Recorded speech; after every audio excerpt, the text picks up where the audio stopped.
Perfect. So, good afternoon, everyone. We had a very fantastic inaugural session, and we had some very insightful discussion on 5G. And now we are moved to the first technical session where we have also joined by very senior industry fraternities, very industry people. Now I will hand over this session to Neil for further course of this session. So Neil, over to you.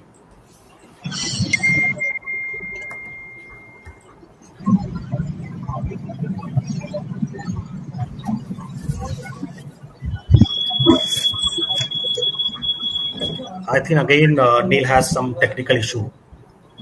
We can't see him.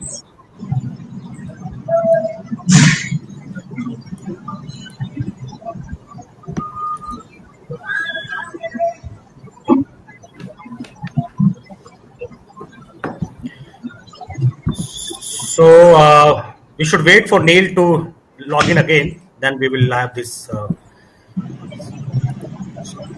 session start.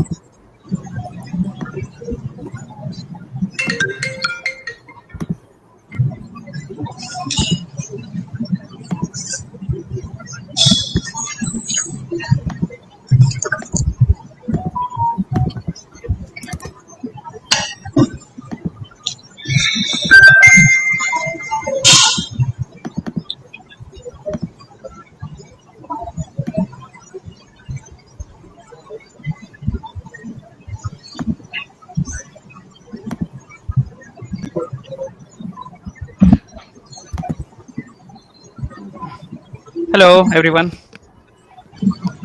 Hi, Neil. Hi. Sorry, I've been kicked out of the backstage, so thanks for inviting me back in. So Neil, without wasting any further time, I will hand over the session to you, and you can continue with the session proceeding. Thank you very Thank you. much.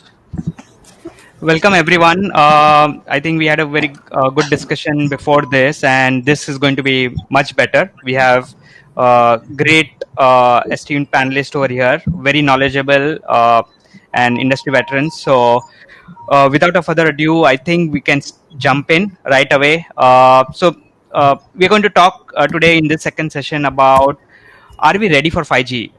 And from deployment perspective, from technology perspective, as well as from regulatory scene, is it favorable for 5G to be deployed, and how soon it can be deployed, and so forth. So let's first start in terms of the core question: are we ready for 5G? Maybe I can ask Mr. Balaji to jump in first and start the knowledge sharing. Neil, relevant question. Short answer, yes, we're getting there. But overall, if I were to say, we need to have a lot of work done across the entire ecosystem. On the network side, the operators are already working in terms of virtualization of their infrastructure, their core, and that's something that the first session spoke a lot about, which means we are already getting our network to be 5G ready.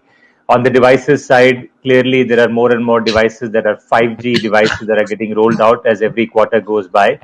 Yeah. Digitalization, I think it's been only accelerated by the pandemic, and it's going on in a very, very strong and powerful manner across enterprises, across small and medium enterprises, large enterprises. Government is pushing it in a very big way, and therefore that space is developing well too.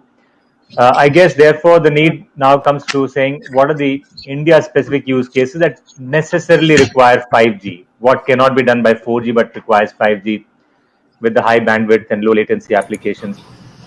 Clearly the 5G trials that the government has recently given the spectrum to the operators for is a step in the right direction. It will allow for the startups, the government, the operators, the enterprises, the technology providers to work together in a collaborative manner in order to make sure that the right use cases are kind of enunciated that have more specific value for India. It's not that 5G is being rolled out for the first time in the world, but India-specific use cases obviously are much more useful. I know you have other questions later that you plan in terms of state of readiness and what needs to be done. So I'll just stop here so that there's enough space for more discussions. Correct. Correct. So, anyone, Mr. Dua, do you want to go next?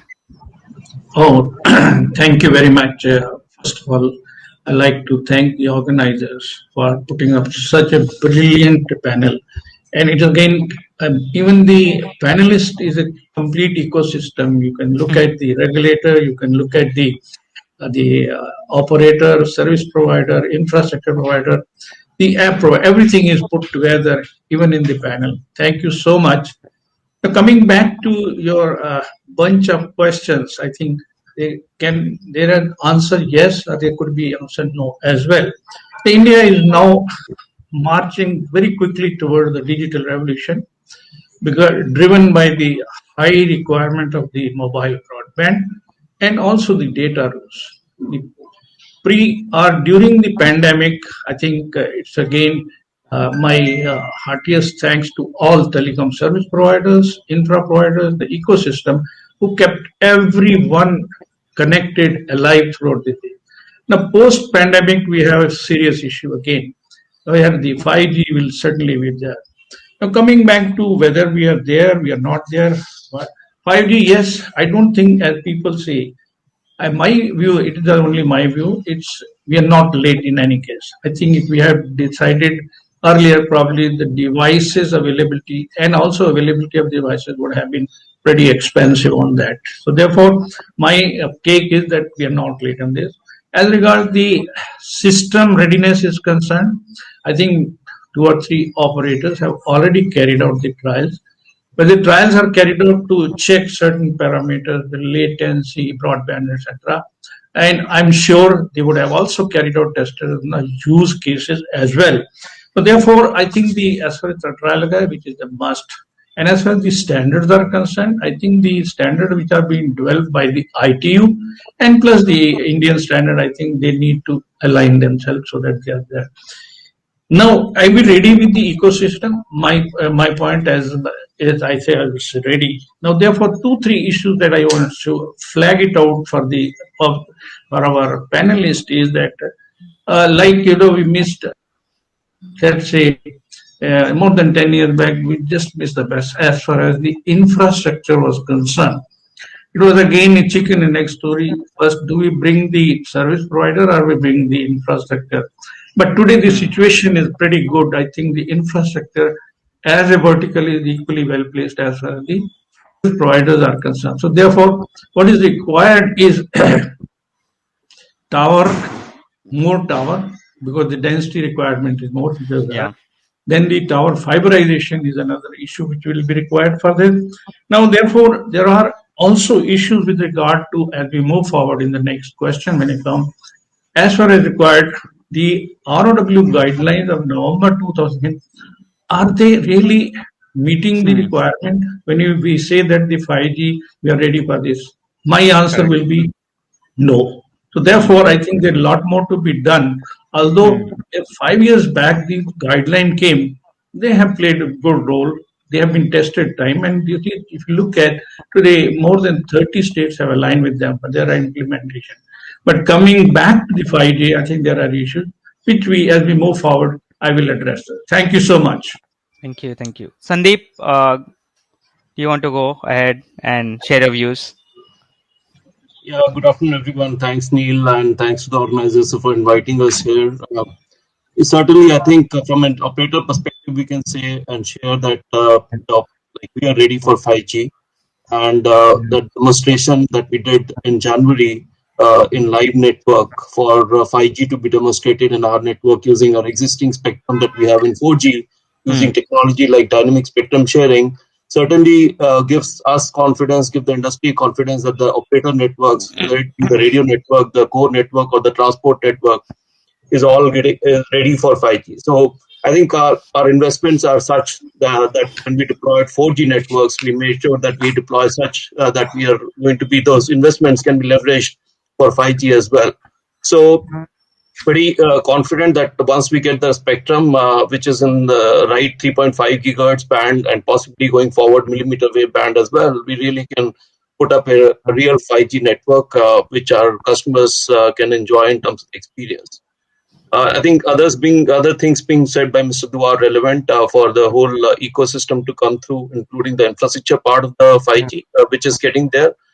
Certainly, there will be requirements of better fiberization, which are important.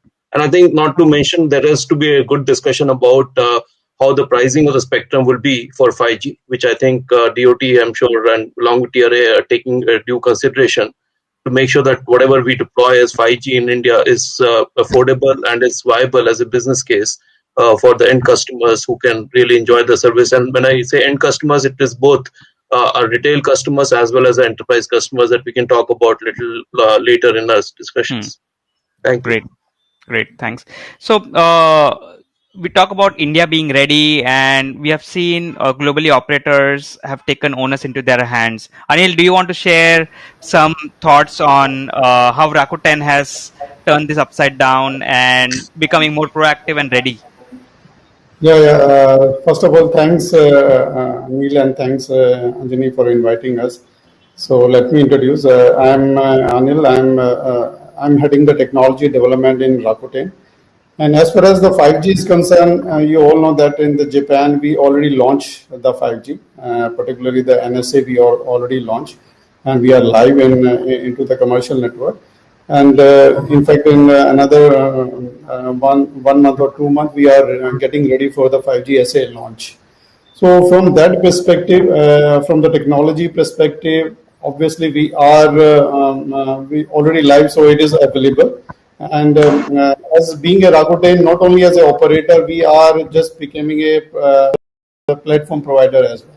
In terms of we are putting all our learning of Rakuten Japan into the one platform, what we call the Rakuten communication platform, which is we are selling to outside the world, because we really want what we struggle initially, we don't want others to struggle, and that is why we are packaging everything into one go, and that will make the technology available to not only in Japan but the worldwide.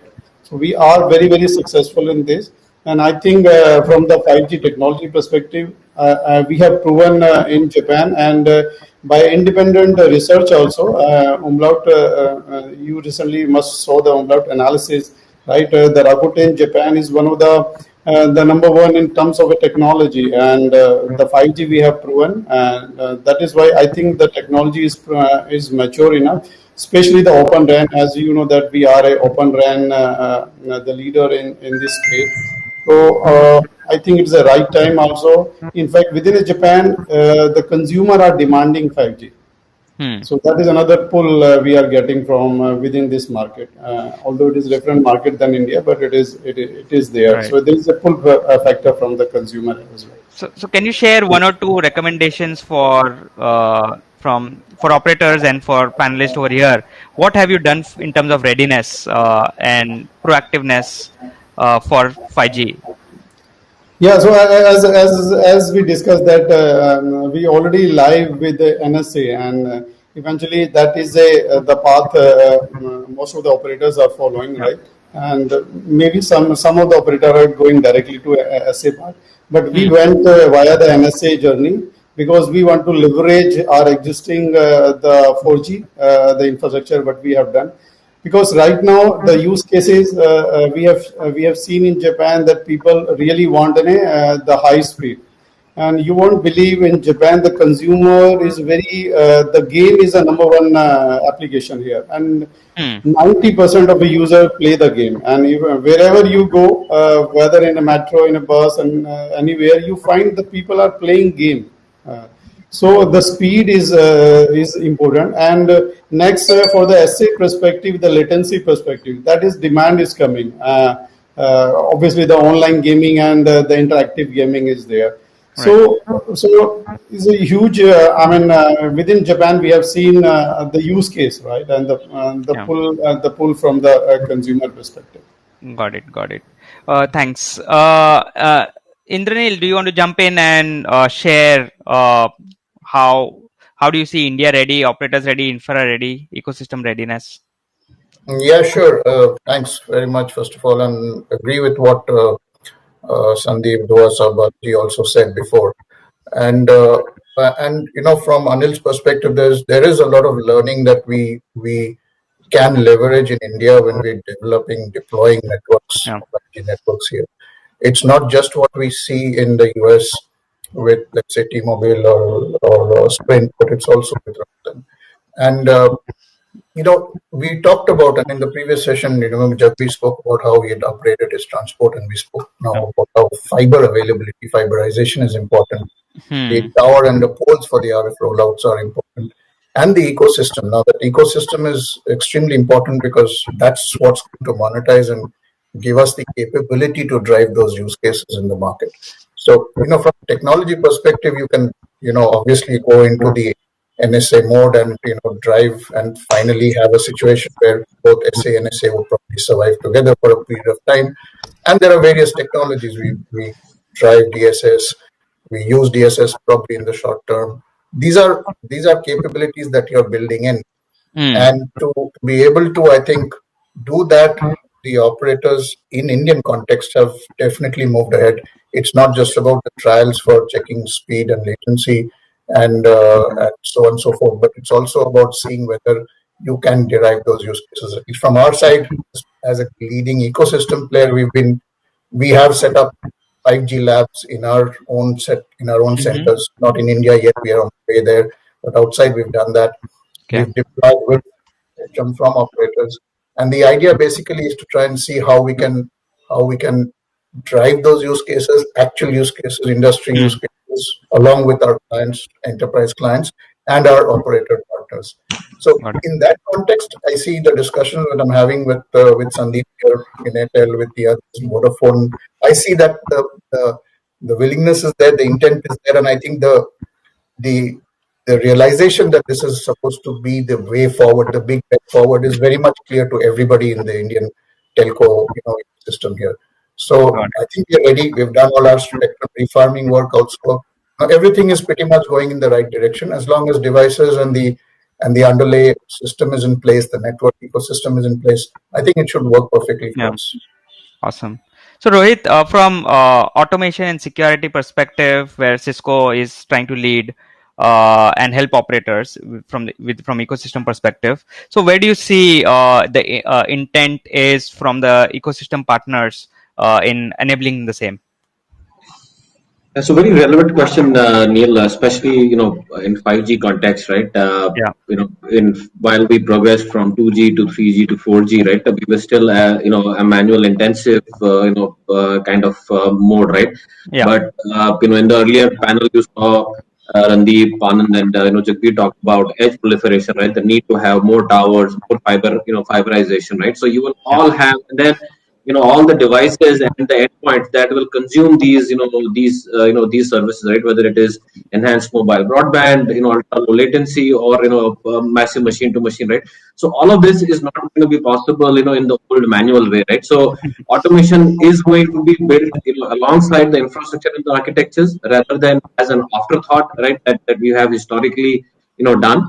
And of course, no digitization can be complete without there being proper security and trust framework. And these are two very, very strategic areas for Cisco. So whether I talk about global adoption that we've seen, traction that we've seen, whether we talk about the investment R&D dollars that are going into this. So this is really a very, very key area for us, and we are working with all the service providers in India and in the region to have the proper end-to-end 5G OSS pieces, next generation automation frameworks in place across transport, across core, across data centers. All of these need to be tied on, right? Randeep was also alluding to this remark that this needs to be all stitched together and end-to-end manual.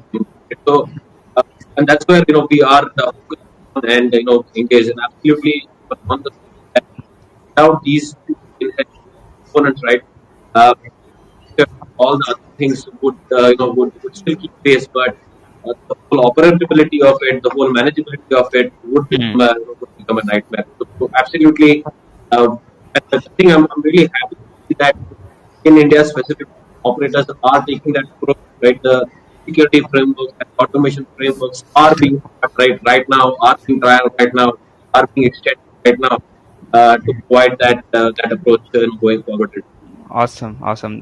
Good to hear that everyone is like all the pieces are coming together. And once we have automation, we also need something to measure that, right? Rajesh, I think you can talk about that more in terms of analytics, because ROI is something very important to operators, near and dear to their heart. And how do they measure that, right? So can you talk about Absolutely. that? Thank you. First of all, thanks for the wonderful, you got a wonderful panelist, and I equally agree to what Sandeep and Mr. Dua and Indranil have mentioned out.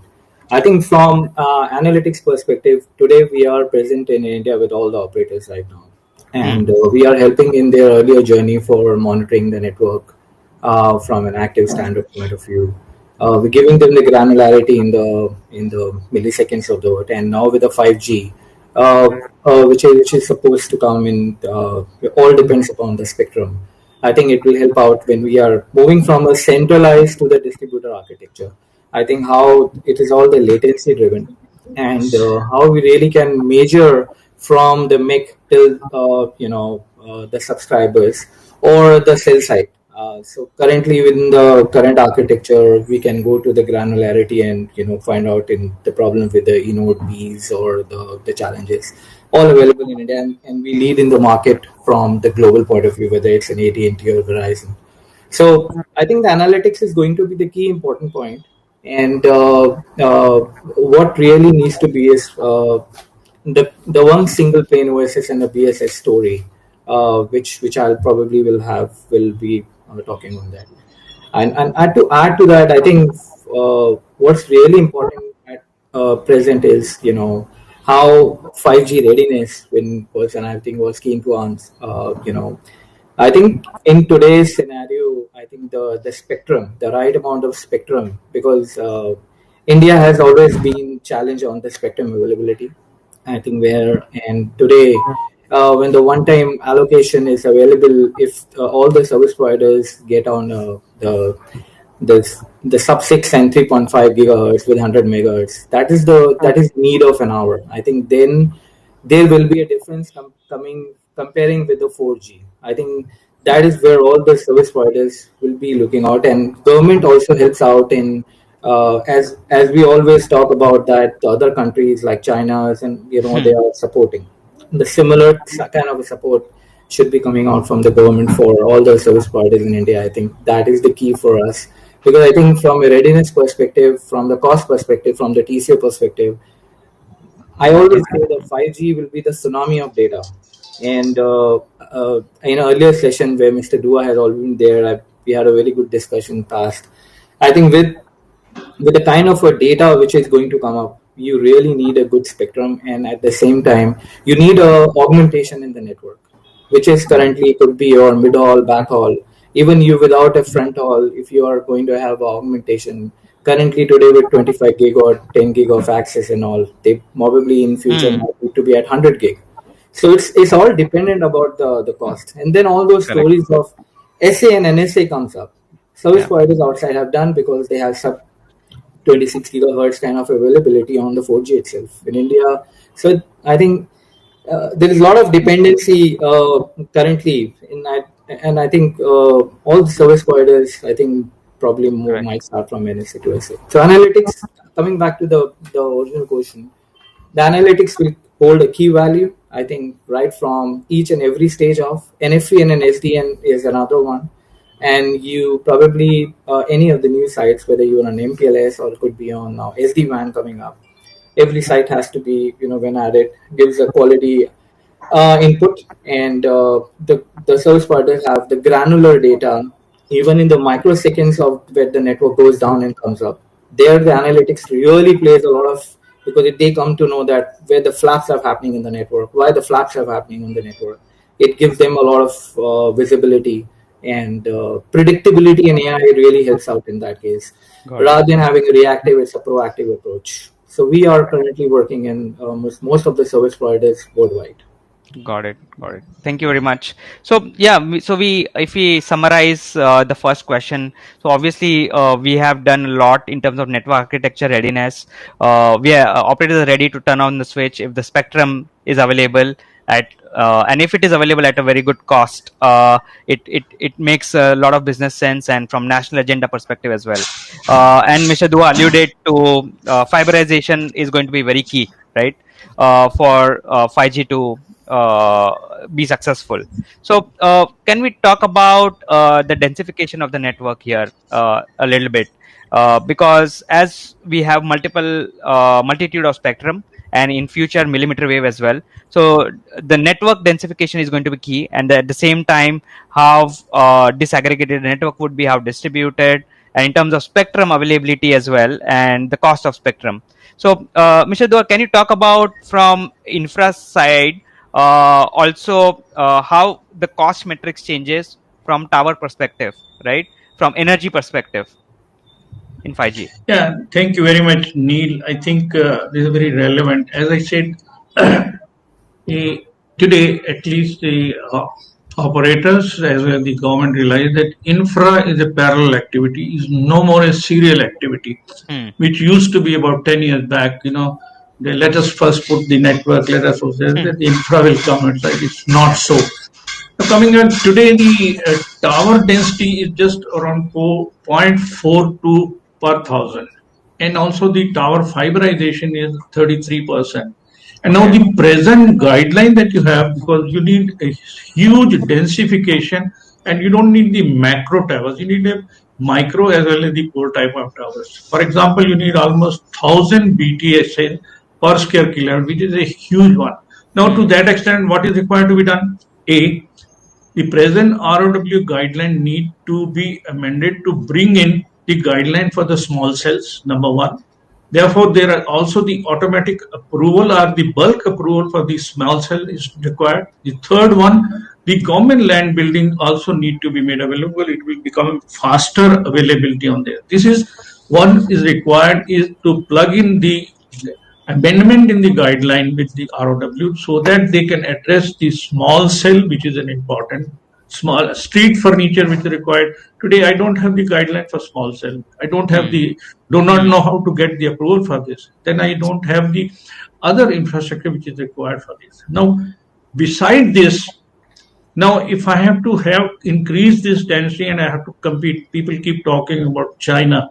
I mean, today, if I give you the population there, they have around 750 people per tower. And in India, I have around 2,340 people per tower. This is kind of, because one, I think the government has to play very, very active role. In the last session I was here, everybody was somebody talked about the China has done. China has done well because the government supported them very well. Correct. Because of the availability of the infrastructure, also the funding available. Today, I am again marred with the exorbitant fees. There is no single window available. There is also the security of the assets, very important.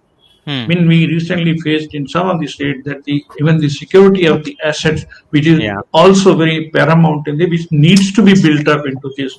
Now, I was also listening about the SA and NSA. I think these are all, complementary. The concept, one does not substitute. If you want to go faster to the right, the NSA is the best one because you can use the 4G core network. Yeah. And if you want 5G, I think that is the network. That is how I think what is required is very quickly. I just summarize. One, you need the government support. Second, we need also the amendment of I am in that 5G session, Anthony. We'll talk to you another. Okay. Can everyone mute ourselves? Sorry, Mr. So Dua. just to summarize, but what we need is in terms of this, the guideline need to be amended to include all the small cell, IBS, etc. Plus, you need a government support to ensure that we really make digital India and also become Atmanirbhar also. Then the third one is to also, the state and the center should align each other. Today, center is fine with it.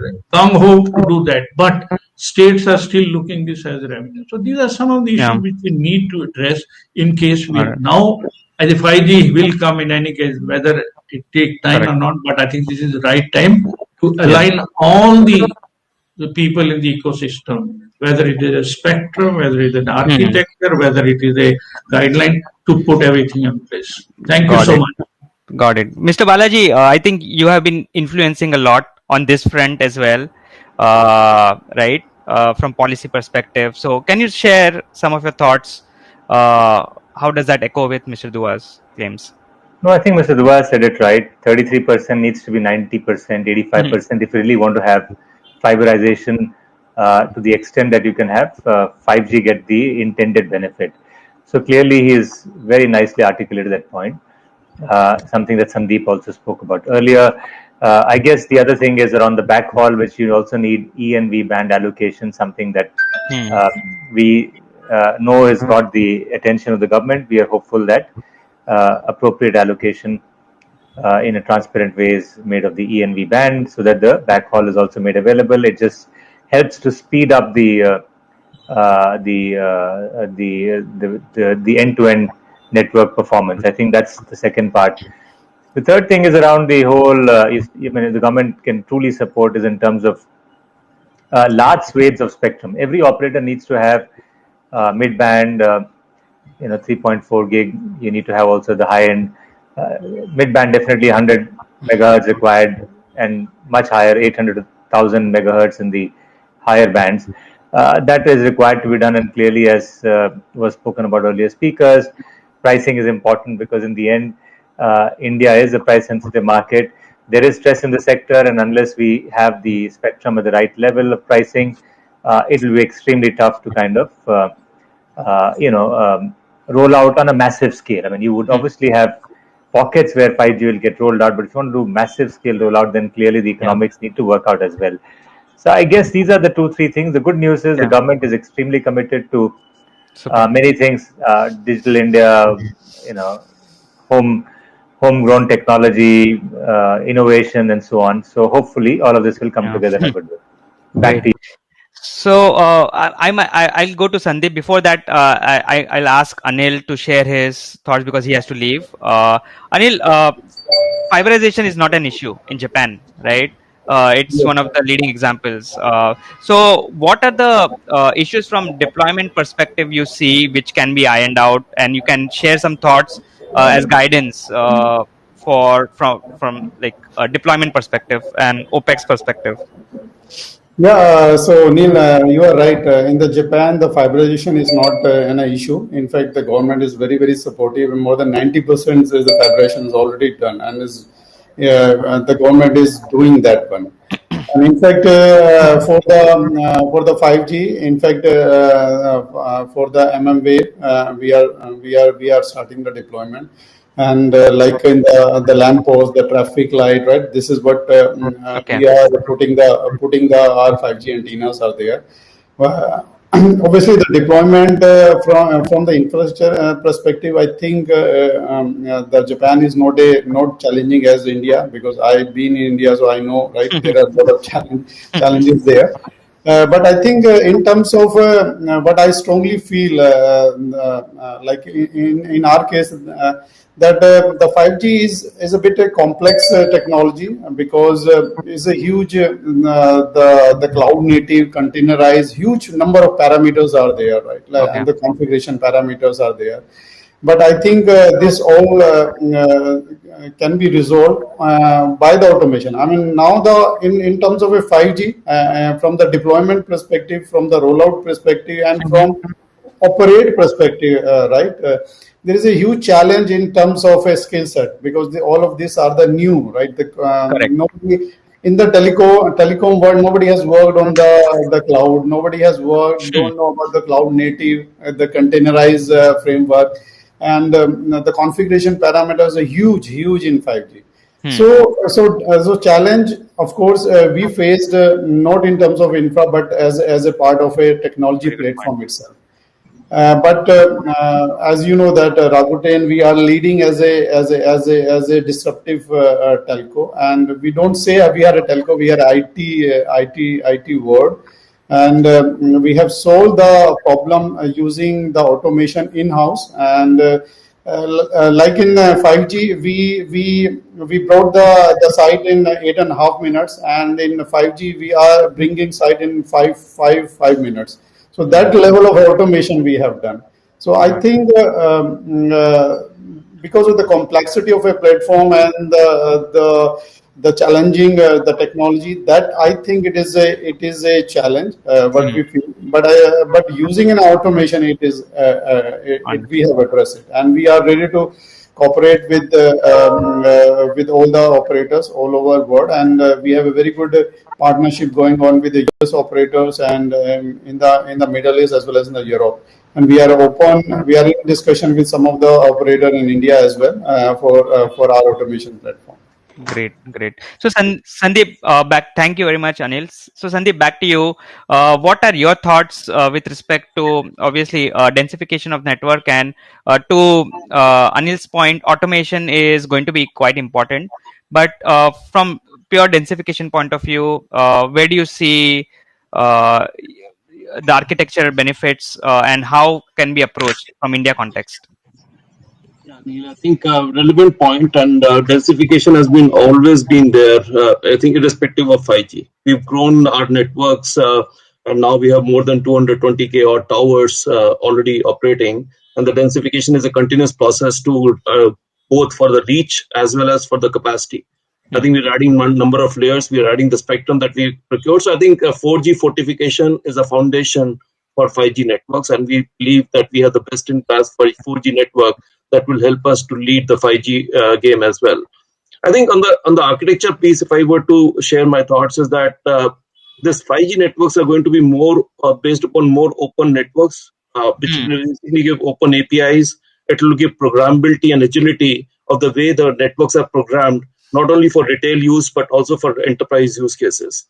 So I think that's a thing that we've been working on. And I think to just share with the audience here, we've been working upon these open architectures, not waiting for 5G, but putting them in 4G itself. Like if I were to share, we were the first one to deploy open vRAN architecture based deployment in the 4G last year. And we've been working on open horizontal cloud along with automation so that we can do a single click deployment and zero touch operations even on the 4G network. Nice. I don't think we need to wait as a telcos. We don't need to wait for 5G to happen. Examples could be Rakuten itself, like what Anil was sharing. But yeah, I think this is a learning that we all need to go through before we touch the large scale of 5G network. I think on the other aspect that you talked about, let me share 2-3 thoughts on what would be required in terms of making this more effective from an ecosystem perspective. One, I think, is the smartphones. The good thing is smartphones on 5G are already building up now, and I think they're growing in the marketplace thanks to the affordable smartphones coming in this market, which are ahead of the time. But I think what is important is that these smartphones should be aligned to the spectrum deployments that will happen in India. We have had that learning in 4G. We have seen that how the smartphone ecosystem is open, which is a good and a challenging thing because it's open. That means operators don't have so much of a linkage into what type of smartphones are coming in. But we've seen in the recent media itself, if smartphones come in and don't support all the spectrum that are required, that are deployed with operators, the customers will not get benefit out of that. So I think the operators will lose out, the customers will lose out, and they may have to change the smartphone again in another 1 year, which I think is not desirable. So I think that alignment is very important. The second thing is, from a regulatory perspective, the whole guidelines on SAR and the EMF radiations have to be aligned, because I think this is very important that 5G has 100 megahertz or 400 megahertz of spectrum, and hence our policies around EMF should be aligned to this broadband technologies and not to the existing 10 or 20 megahertz of regulations that we have. I'm sure that TEC and DOT are looking into it, and we are working along with them. The third thing that I would say, which Mr. Dua was also alluding towards, is that how do we manage the OpEx in a more logical manner? Because when you deploy 5G, this whole tsunami of data will come in, but that may not be consumed from day one. So we have to be innovative, both from the infrastructure provider, from an operator perspective, and from the active infrastructure providers. How do we make sure that our networks, which are not loaded, do not consume the energy as much as they will consume in the loaded scenarios? Correct. In the loaded scenarios, again, power per GBs will be lower, but if it is unloaded and then the same power is being consumed, then the power per GB will be higher. So we really have to work innovatively, and we are working with some of the ORAN partners and the traditional partners to make sure that we are able to solve this puzzle and be more effective as we roll out. So I think these are the thoughts that I would have. Correct. And that is where I think AI comes in very handy, when when it can dynamically switch between and alleviate the power concerns whenever it's loaded or not loaded. And that is where intelligence baked into the network becomes very important, right? So any thoughts on the same, Indranil, Rohit? Anyone wants to go ahead first? Sure, let me chip in here. So I agree with Sandeep, what Sandeep said, right? Densification is has been underway and will be underway for the near foreseeable future, right? So, and when we say densification, I think densification is happening at every part of the network, right? Sandeep spoke about how they did VRAN, right? So we are seeing small cells, micro cells proliferation happening, right, which is a means of densifying the coverage at at the ground level. We are also seeing that with Wi-Fi 6, indoor coverage especially, right, is being increasingly looked at. So Wi-Fi 6 is another mechanism which is acting as sort of complementing the dense coverage requirements, especially when we are indoor in buildings, either in our homes, in offices, even factories, warehouses, right? All the places where you will see these Industry 4.0 cases, coming in, both will play a complementary nature, right?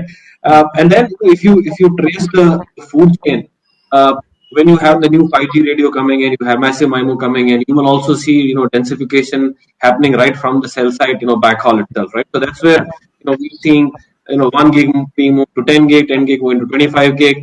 And similarly, as we go into the aggregation networks, core networks, we're seeing increasing proliferation of 100 gig, 400 gig, and now 600 gig and 800 also gig being spoken about, right? And then on the core side, I think a lot was spoken about in terms of NSA versus SA.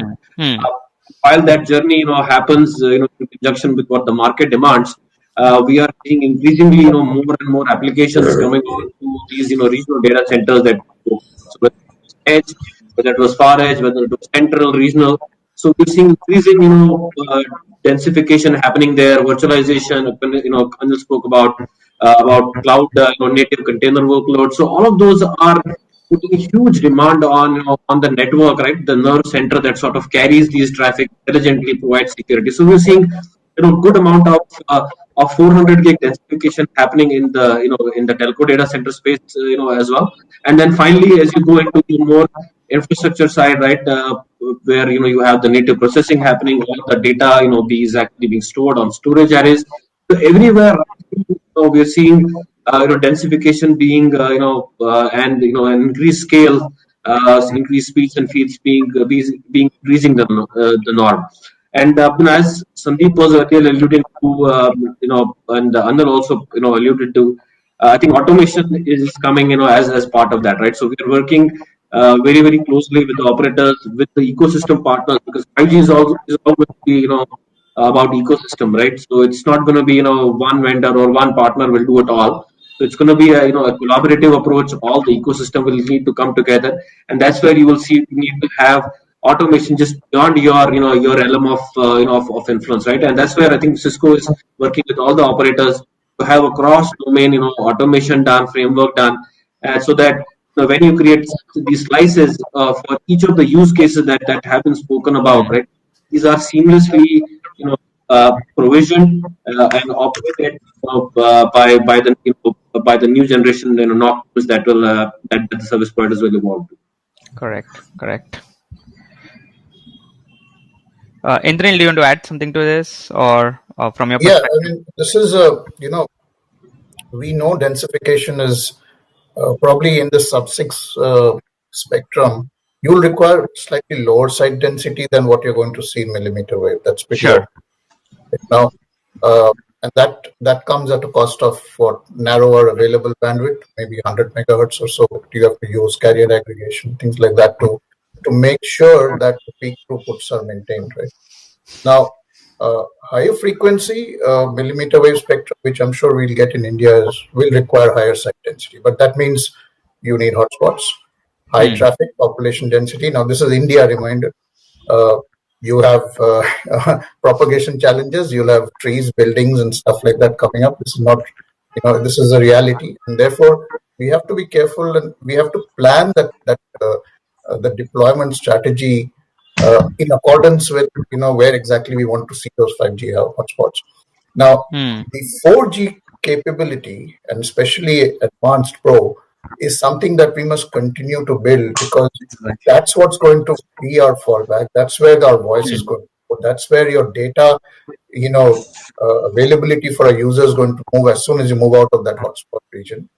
And therefore, the 5G deployments in Sub-6 can benefit from all the pre-5G massive MIMO solutions that already operators have deployed. And that's the advantage that we see by co-siting your NR and LT. Exactly. This will reduce costs. This will ease the technical difficulty of massive MIMO implementation also. Now, you answered my next question, actually. I was just going to ask about how are we going to ready with the... Yeah, that's a natural way to move forward on this, because it's the way to be able to have that cost-efficient co-siting, and that's how you will, see, coverage going to be the major reason why you're going to do this, right? Apart from, of course, the ROI and the monetization. So that hybrid LT-NR configuration by using the macro LT layer as a coverage blanket between the hotspots, that really works, and that is something that I'm sure the operators have already got in place in terms of their strategy, architecture strategy. The operating model, device challenges, how to address those, and areas regarding security. Again, something very important that the previous session General Kocher referred to. Now, when you have a large number of antennas, base stations, air interfaces, now you have to look at the likelihood of security being compromised. Now, look at it right from the outset instead of bringing it as an additional layer. That's the recommendation that we see coming in from similar deployments, brownfield deployments, that they have figured out that this is something that needs to be placed, because basically the deployment model and approach ultimately will then target the B2C and the B2B use cases. B2C, we know it's enhanced mobile broadband. B2B, it's all of these private network and industry 4.0 based use cases that we have. Right? So that, along with another important point that I'm sure Sandeep Balaji will be looking at very closely, is the reskilling of people. So that's another area where automation naturally implies new technology, naturally implies need to reskill, and that's the other area where we've seen operators outside of India taking a lot of investments into their plans, so that they make sure that people that are required to manage the networks is available and place well before 5G. Correct. That's a great point, and that is where both of the questions you almost answered, which I was going to ask. But I would like to understand Balaji's and Sandeep's and everyone's thoughts on. So we are going to automate the networks. There is going to be a lot of high level of automation, deeper level of automation in some areas, but that does not mean there wouldn't be any manual or there will be people not required, right? But there is a different set of skill sets and new type of engineering talent required to manage those and build those networks, right? So how do you see that evolving? Are we ready with that skill sets? Very good question. I think just 2 points. We as an organization are absolutely building the digital skills, future ready skills already. The investment that we made on digital on multiple fronts. It starts with customer journeys, because that's really what we have to do, make sure that wherever the customers are going, that we are able to provide them service at that instance, in that context in which they're moving between social and private networks and whatever. Second is working with enterprises to provide them IT solutions and end-to-end integrated offers on IoT and new technologies that basically required for us to make sure that we have the skills first internally to be able to deliver them to our customers in a seamless manner. In the end, they don't care the complexity behind. They expect us as operators to be able to deliver that because they're looking for the end outcome and not anything else in between. So that's the second part. On our own employee front, if you look at it, the amount of investment that we're doing in, on one hand, retooling the digital skills of our own existing employees. That's one part.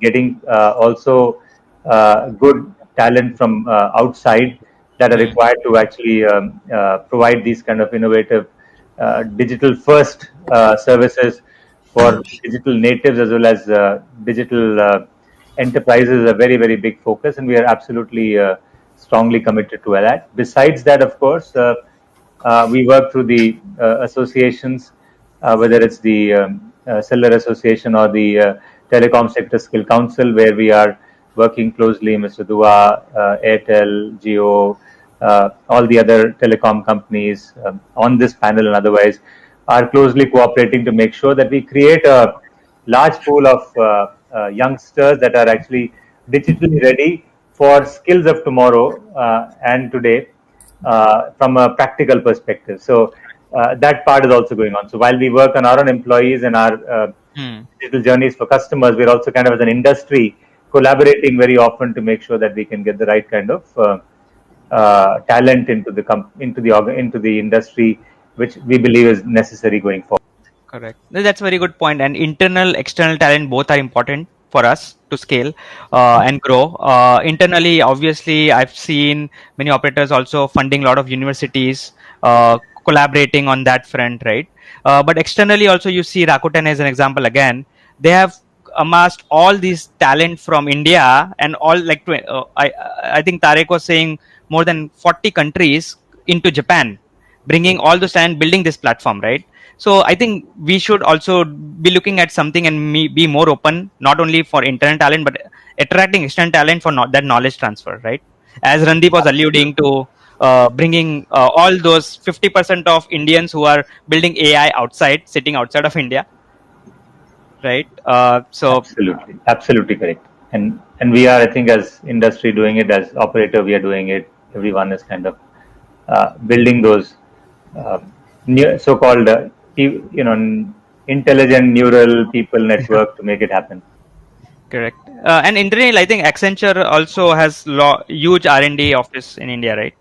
Oh yes, and there's a lot of efforts we're putting in this space, because in the space of AI and analytics, again, very strong, and that's been a core differentiator of ours in the industry. So bringing that capability in to make it relevant to the telco and the network domain is something that we're very, very focused on, and we've built certain capabilities over the last 2-3 years now, and that's been very, very focused on the use cases that we by the telco.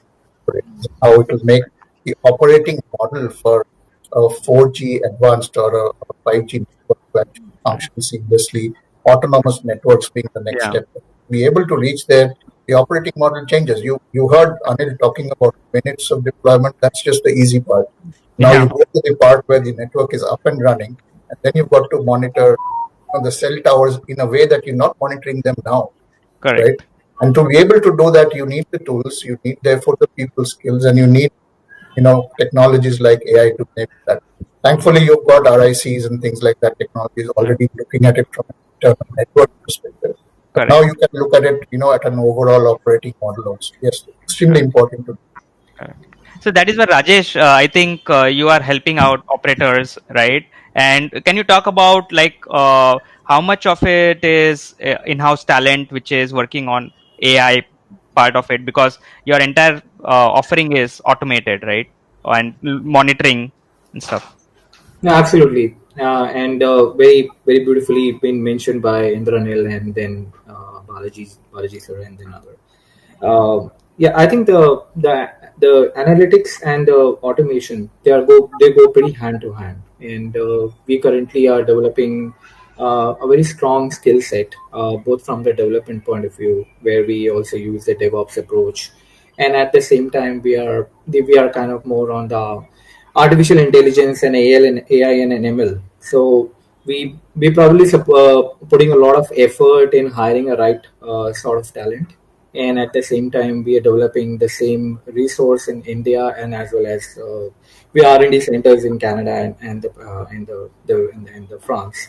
So what we have seen it from the different country approach, like in Korea or in US or in Japan, as been mentioned by Anil. We have a deployments and we are supporting in those AI journey, and people are working. I think still what I see currently today with what with the 5G sort of requirement coming up, I think there is still a scarcity of a knowledge which we still need to develop more on. We need to hire people. We need to get people trained on the AI ML side. And when with the 5G coming, there are series of upgrades, and if you see the full stack CI/CD, I think that and the OSS and a BSS within AI and ML, I think that will be a super. So I think we are already on that journey, and we probably will be working in, and we are already working with our operator on some of the air gapped or a cloud based private cloud kind of a solution, which can really help out in that front. And another point which I also wanted to add, like in now with the 5G, it makes easier as compared to the 4G is the rather than taking the maintenance window, you can actually go and upgrade for all the the maintenance time. So that also needs some sort of the automation where you have a northbound kind of a tools, you do the kind of a scripting, and it makes it easier where human intervention can guide it, because earlier you need to take a downtime, you have to take a maintenance window, but I think with 5G it will be much more possible to upgrade in the real time. And so that way I think it's a phenomenal progress going out there. Great thoughts. So in terms of like, I think we are closing it on time, but I just wanted to again throw out what are your personal favorite use cases which you would like to see in 5G. Maybe one or two use cases, maybe like a rapid fire. We can go starting with Mr. Dua. Like, what do you see? Like one or two use cases, not the entire list. Thank you very much. I think you rightly said the 5G is, I think, something beyond a mobile brand. It is I think it's a differentiated service. So what if I have to look at this in the present and the pre-pandemic and post-pandemic, I think the health will be the more important. So we use these cases for this. That's what I think. So telehealth, right? For you. Yeah. Okay. Rajesh, you want to go next? Maybe we can. Yeah, I think I have few of. I think the first one I would to have is what currently in the 4G, we always have been dependent. I think with the pandemic we have also realized it. We still dependent on the FTTH network. So with the 5G coming out, that is going to cover up. I think I always say as cover the uncovered. And then secondly, secondly is the immersive technology like immersive education. Now where we have current, we never saw that now the children are not going and not operating from not going to the schools and not operating from. So I think the immersive technologies like the 3D kind of session which can come up with the 5G, and the most important, as mentioned by Mr. Dua, is the medical. All the rural now actually can go on those kind of sites or get the doctor consultation. I think I see these three as the major ones for India use cases. Great. So telehealth we have immersive education and FWA. Yeah. So Indranil, you're next in line. So what are your top three? Well, I would. But these are of course very relevant. There was another one that in the India context is very because it basically brings in a lot of the masses, to be honest, and that is what Randeep talked about in terms of education. And I think that's another very specific use case that we can really make a difference, a societal change, if you will. And I think from that perspective, that's a big plus. Apart from the the cross industry and manufacturing and health, By the way, our research also specifies that out of the entire addressable B2B business that we see, manufacturing and health takes the cake. They are the largest in terms of the potential for us to drive the use of automation. They're already there with some elements. Automotive already is there, but now we're talking about B2X kind of use cases. Anything that connects vehicles to others, and that's where this capability really comes to. Because with MEC and 5G, you can really target those ultra low millisecond latencies that can make a difference to those use cases. So real-time transportation is Very something very much, yeah. Because V2X has really given us that edge, because with V2X you can actually not just have automated guided vehicles, but you can actually do things like vehicle collecting hazard and road events, and infrastructure-based teleoperated driving, vehicles, platoon in steady state. There are lots of areas and capabilities that you can actually expand this V2X part of use cases. Very good. Rohit? Yeah, so I think I'll actually talk about the things that I'm really excited about. Right? On the mass connectivity, India is still internet starved country, fiber starved country, right? So definitely fixed wireless access. I think I would put it right at the top, especially rural areas, challenging geographies for India. Then the second would be around experiences, right? So I think 5G is all Jagdish also mentioned is about experiences. So extending the AR and VR capabilities into not just education, but today in the pandemic world, that entertainment, sporting events, right? Even shopping, for example, right? So long gone are the days when we used to go to a trial room. So I think those experiences from a consumer and experience perspective would be there on top. And then finally, from a private 5G perspective, I definitely see the public safety and security. There are a lot of use cases for public safety and security, in that private 5G space. So I think those would be three categories that I would sort of watch out and be ready for. Brilliant. Sandeep, Balaji, sorry.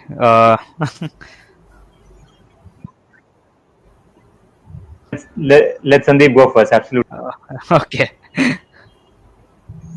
That's fine. But I think I would say, as a service provider, or maybe more like digital service providers, I would say that our aspiration is to give the best experience for whether you're working from home, you're entertaining from anywhere, you're working from anywhere.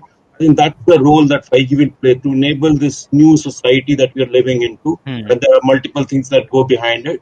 But more importantly, if I see the other side of the picture, which is enterprise side, what we aspire is that we transform or help transform those enterprises towards the digital automation in their own processes. And that's what is going to lead to digital enterprises going forward. And that's our aspiration, that we can contribute to India growing from 3 trillion economy to 5 trillion economy. And that's what I think 5G will have in our Great. So ubiquitous connectivity and digital enterprises. Great. Balaji. I think a lot has been already said. I could almost say fantastic ideas from all the panelists. I just think the one part which possibly got missed out a little bit could be on the smart cities and related areas. You could add that on top of what has already been covered by the eminent panelists, and maybe a little bit on smart agri, because the whole because the whole thing that you do on analytics, AI, and the whole thing coming together allows you opportunities to be very precise. You could literally do mass customization for farmers. Just imagine that as a concept. And that is only possible when you have those kind of ubiquitous networks. So mass customization allows smart agriculture, where you can actually save thousands of crores. And have more organic and organic and provenance kind of applications coming in agriculture, which is a significant employment potential for our country. Absolutely. So maybe I'll hand over to Anjani and ask him what is his favorite use case, and he can give us a closing remarks. Yeah. Thank you so much, Neil. So I am an event agency. I'm not a technical person to give any kind of inputs on 5G development. My job is to bring the ecosystem together and discuss the challenger and roadmap for 5G. Okay, so first of all, it was a very great session. I think this year we had a very senior and very good panelists to discuss on the 5G. Now, I think you are going to end this session, right? All the discussion has been done, right? Is there anything left? Yeah, there is a lot to discuss, but I think we are short of time. Okay. No, actually, we can do it for 15 minutes more, because we are going to. Okay. We have the 2 o'clock. So if you have some more. So maybe Anjani, we can ask you what kind of use case for an event company would be relevant. Should we do this session with holographic images, for example? Correct. No. I would love to be sitting next to Balaji and talking to him. Oh yes. We could all be potentially. Okay. So I would only say that I have been into this telecom industry, and I've been doing this seminar from the last 18 years. And whatever the event, whatever the platform we create for the industry, we do some kind of R&D, and we do visit some kind of international events like MWC and earlier Mobile World Congress, this Communicatia, IMC. So whatever the new technology coming up, we try to create the platform so that more discussion can happen and the industry fraternity can come together, and those challenges can be talked. So this is my job. I am not a technical. I have not done any kind of technical. I don't have a technical background. This is what I would say.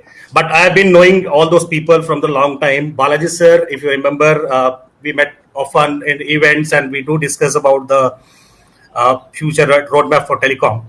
And you always keep telling me that these are the subject which you need to be focused. So this is what I'm doing from the last 6 years. We started this Next Gen conferences in 2015, and with all the support and blessing with the industry, we have been managed to do those new generation technology. Like we are doing this 5G India Congress. Our next conference is on ORAN, and then we will also have the SDN NFV Congress in the next couple of 3 to 4 months. I have only one point to add. I think the good part is, Anjani, you are very humble, and you and your colleagues do a very good job on what you do in incorporating technology. And maybe Neil, you should give the closing comments. But I only learned one thing: when you are ahead and people are happy with what you have spoken so far, then it's time to close. Otherwise, you're done with it. Yes. I just want to add, Anjali, you are like running a polyclinic. None of these polyclinics which run, they're not doctors, but they know every one of them. Yes. I just want to, inform all my colleagues. With the digital inclusion and financial inclusion and the tsunami of data, and also the requirement of the digital infrastructure, shortly we are going to change our name from Tower and Infrastructure Provider Association to Digital Infrastructure Provider Association shortly, maybe in coming years. That's what I just wanted to share with you. Lovely. Thank you so much. Very good. Very good. Very good. So thank you so much, Dua sir. Now I will give some 1 or 2 minutes quick remarks, closing remarks. I would like to thank Neil for being a moderator for both the session, and I would also like to thank Dua sir, Mr. Rajesh Pathak, Indranil Chaudhary, Sandeep Gupta, Mr. P. Balaji, Rohit, and I think Anil Pawar left the stage because he has some urgent meeting. So thank you so much, and I think we should end this session, and I look forward to your active participation for 2020. I hope Thank you so much. by next year we will have some clarity. Thank you, Anjali. Yeah, thank you. Thank you, everyone. Take care. Thank you, everyone. It's a pleasure.